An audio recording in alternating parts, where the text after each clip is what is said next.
De Kinshasa au Bujumbura, en passant par Uvira et puis à Libreville, Eric Prince est devenu presque la plaque tournante des activités et des événements en vue de planifier de nouvelles stratégies pour la reprise des affrontements dans les sites Kivu. Bonjour, bonsoir. Nous vous saluons de partout où vous êtes en train de nous suivre. Nous, c'est Analysons Congo. Aujourd'hui, nous sommes le 17 du mois d'août 2026. Nous venons encore vers vous. Ce matin, ce soir, cela dépend du moment, cela dépend de l'heure. Nous voulons analyser ensemble et nous plonger tous dans cette situation ou cette réalité. Si c'est votre première fois de nous suivre, nous vous demandons d'abord de liker, de partager et rester connectés.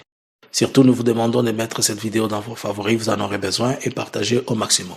Suivez-nous de partout.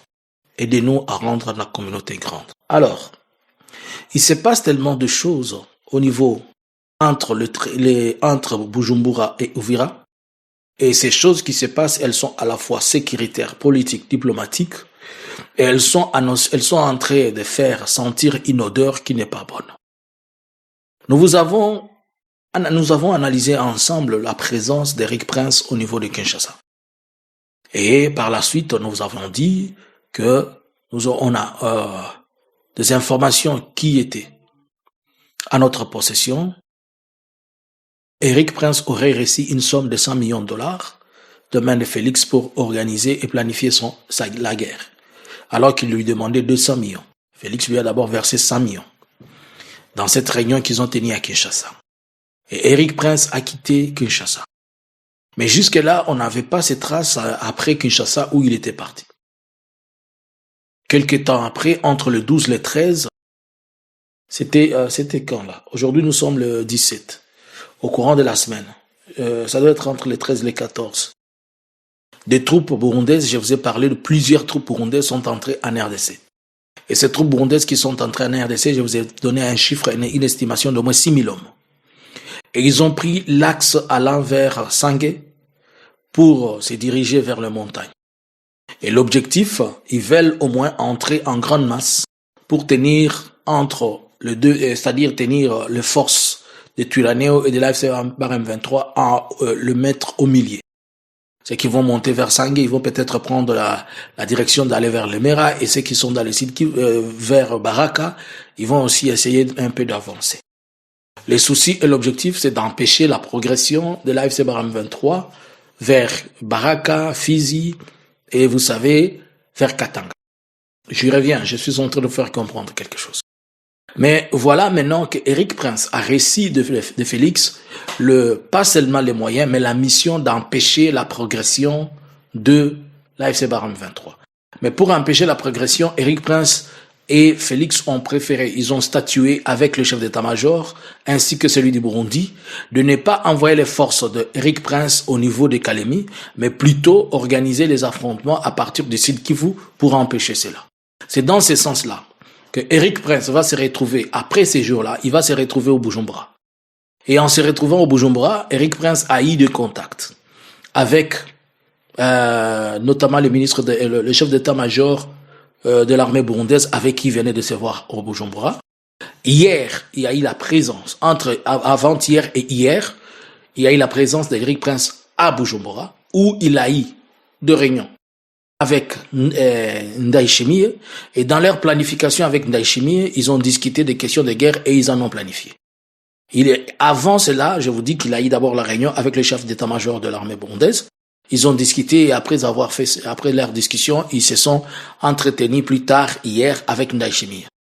Mais entre parenthèses, la réalité c'est que il y a eu une courte visite du chef d'État. Il serait le chef d'état-major de la République démocratique du Congo, Banza, serait arrivé à Uvira d'une manière discrète et il se serait entretenu avec Pouroussi pour l'annoncer de nouveaux plans et programmes et projets de reprise des affrontements. Après cela, on signale aussi que Eric Prince était dans cette délégation. Et Eric Prince a fini cette réunion, il est rentré. Toute la question, combien de militaires Eric Prince va déployer et va amener? Avec cet argent qu'il a donné, qu'il a reçu, pensez-vous que Eric Prince pourra amener 10 000 hommes? Je ne pense pas. Il peut engager 2000 tout au plus. Je ne sais même pas si ces 2000 il va les engager d'une manière rapide pour le déployer sur le terrain. Est-ce qu'il aura vraiment de l'effectif ou c'est de l'argent encore parti? Bien qu'on est en train de perdre l'argent, stratégiquement pour Félix, le problème, ce n'est pas seulement perdre l'argent, ce n'est pas totalement l'argent. Son problème, c'est mettre en place un mécanisme qui va empêcher l'avancée de l'AFC Barham 23. Et pour empêcher l'avancée de l'AFC Barham 23, il faut faire comme si on est entré en affrontement. Par là, il faut attendre aussi que le Ouazalendo, les FDLR ont été mis en danse et appeler à ce que tout le monde vienne se concentrer entre ces deux axes, l'axe de Baraka et l'axe vers le contour, vers l'axe Sang. Comme ça, ils vont essayer de monter sur les montagnes, voir ce qu'ils peuvent faire pour le déranger, et ceux qui sont devant, ils vont voir ce qu'ils peuvent faire pour le déranger. Certaines informations que je ne confirme pas encore parleraient des troupes, de la présence des troupes d'Eric Prince à Uvira. Je suis encore en train de balayer la zone avec tout ce que j'ai comme contact et le reste pour savoir exactement combien il y a de militaires, combien il y a de mercenaires et Eric Prince à Uvira et autres éléments. Mais une chose importante, une chose trop importante et qui entre dans cette analyse qu'ils sont en train de faire. Eric Prince finit la réunion à Bujumbura. Hier, il s'envole et posez-moi la question où il va au Libreville. Est-ce qu'il est parti rejoindre Félix qui était encore jusqu'hier à Libreville? Est-ce qu'ils sont en train de mettre une nouvelle dynamique entre Kinshasa et Libreville? Point d'interrogation. Si vous remarquez ces derniers temps, Félix a eu beaucoup de visites au Gabon. Il est parti pour le mariage, il est venu. Apparemment, Félix cherche à se faire une nouvelle santé des alliés. Comme il a compris que ses alliés de la région ne répondent pas, il va s'accrocher à la famille de Bongo. On connaît, c'est l'oncle de la famille, il va s'accrocher à lui. Mais aussi, il y a un élément important. Félix recherche comment encore à draguer la France via ses colonies, puisque vous connaissez les relations et les affinités qui y a entre le Gabon et la France. Il a essayé avec le vieux Sassou, ça n'a pas marché. Alors, il est en train de les chercher de ses côtés. C'est une question de temps, on se pose, on se demande et je suis en train de me poser la question, si ce n'est pas la France qui cherche là, alors il est en train de chercher comment le président gabonais va lui être un secours pour que demain il lui dise donne-moi des troupes qui vont venir m'aider. Mais même s'il recevait des troupes gabonais, les troupes gabonais auront des difficultés à s'adapter aux lignes de front où ils vont les amener. Le Gabon, c'est presque c'est presque la forêt équatoriale, presque. Alors que l'Est et là où se trouve le front, ce n'est pas la forêt, c'est plutôt des montagnes, c'est plutôt des terrains marécageux, c'est plutôt des terrains glissantes et c'est plutôt des montagnes ainsi que de froid de tout le jour. Donc même s'il recevait des troupes gabonaises, ces troupes gabonaises, on peut les déployer juste au niveau de Kalemi. Je ne crois pas aussi que le Gabon peut lui donner des troupes, puisque le Gabon lui dira, tu es dans un processus où tu es en train de négocier et tu es dans un processus de dialogue. Moi, je pense qu'il faut beaucoup plus privilégier les dialogues. Et même si le Gabon veut vouloir le faire, il sera interpellé par tout le monde dans la région. Et n'oublions pas que la francophonie va aussi lui dire, il n'est pas question que tu t'impliques dans une guerre dont tu ne connais pas. Alors, soit Félix cherche comment il doit commencer à faire du Gabon un tremplin de ses investissements, puisqu'il veut au moins diversifier des endroits où il va garder son argent, puisqu'on ne sait pas demain ce qui peut arriver. À cela, on a un peu parlé de certaines choses. Bon, vous savez que c'est à partir du Gabon qu'il a déclaré que il va s'exprimer, ou bien il va parler prochainement pour faire comprendre à la population le méandre de la question sur le dialogue.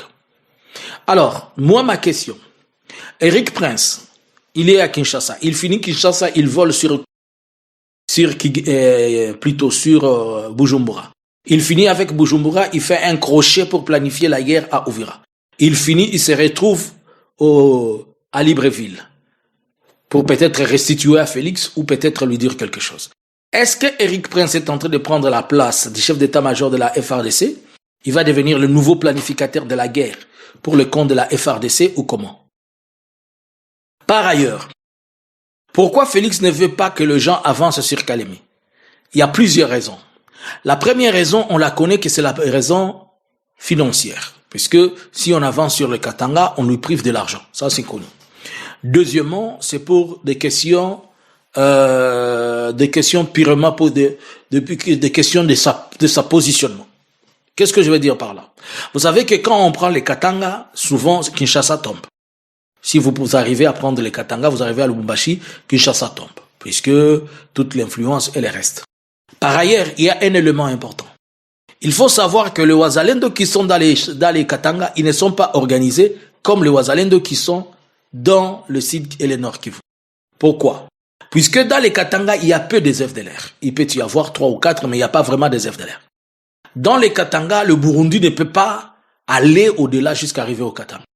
Le Burundi va rester dans sa zone qu'il dit il contrôle ses frontières.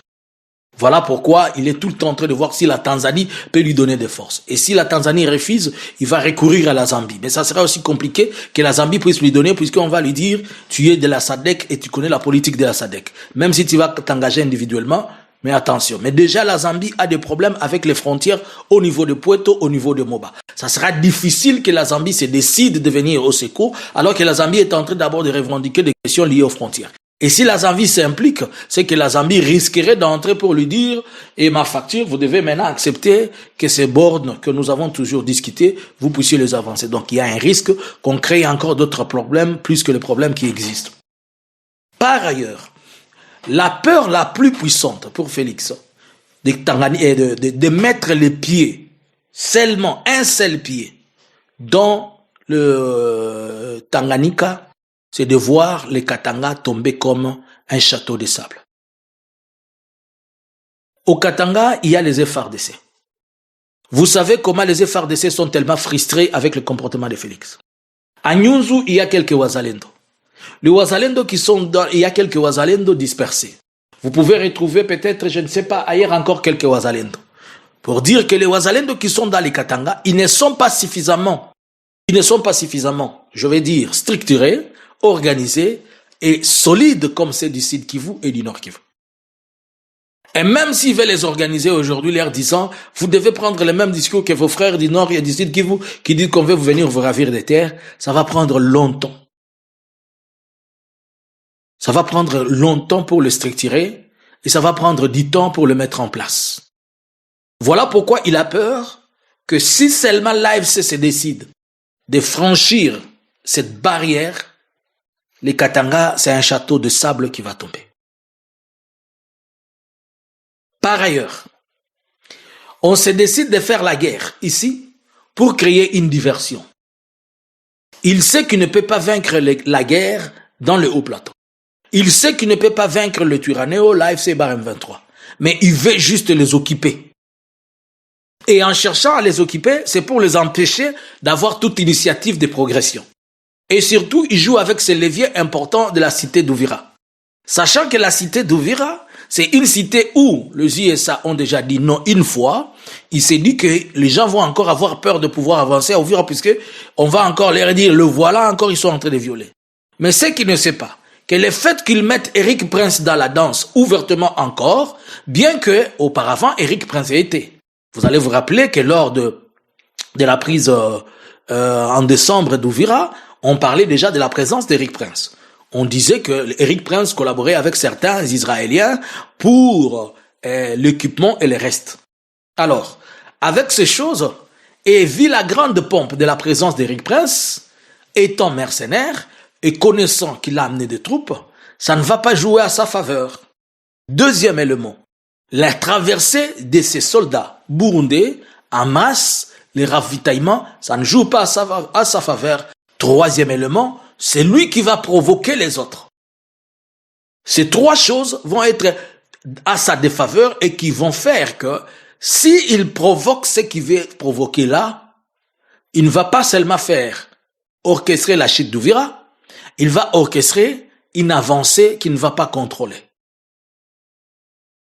Ils sont en train de se fier sur l'effectif.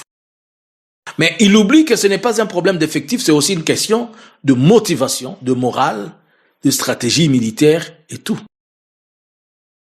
Les FARDC, ils se retrouvent comme des enfants de la maison abandonnés dans cette histoire. Quand vous allez prendre Eric Prince Bopesi 100 millions de dollars, ba Burundi boye na bango Bopesi bango mbongo. Ba wazalendo lelo kutu bazozanga na ndenga rolia. Alors que ba wazalendo de ba bouclier humain na ye o bazo kufa pamba pamba. Mais ces boucliers, ils les abandonnent. Les FRDC, ils les clochardisent comme d'habitude. Et les restes, ils les tournent le dos. Eric Prince, avec le Burundi, seront-ils à mesure de contenir la guerre? Point d'interrogation. Ils vont faire semblant d'allumer le feu. Lorsque le feu va s'allumer, ils seront les premiers à prendre les jeeps, traverser même à la nage. N'oubliez pas qu'il y a les Rosizi là-bas. Ils vont traverser à la nage. Ils vont au Burundi. Quickly, ils prennent leur avion. Ils reviennent avec leur argent. C'est pour dire, en conclusion de tout ça, ces démarches de Félix vont se solder par un zéro. Ça va être un fiasco dans ce qu'il est en train de faire. Ça peut prendre du temps. Moi, je prends ça comme une attaque des Wazalendo. Je vous ai toujours dit que quand on vous dit que les Wazalendo attaquent quelque part, il faut leur donner 3 heures du temps. Après 3 heures ou 2 heures, qui c'est d'abord un insecticide? Et c'est que cette attaque que Félix, ces programmations ou ces plans de Félix, c'est comme de l'insecticide. Qui n'est que pour 2 ou 3 minutes après, ça va finir. Mais seulement qu'il sache qu'il va donner une très très bonne raison aux gens, à 2 choses. On va lui poser la question. Tu organises le dialogue et tu es en train d'attaquer les gens. 2, c'est toi qui nous as provoqués. Donc nous, pour nous protéger, nous devons chasser trop loin la menace pour être sécurisés. Que pensez-vous? À vous les claviers. Ici, c'est Analysons Congo. Bonjour, bonsoir. Analysons Congo subscribers.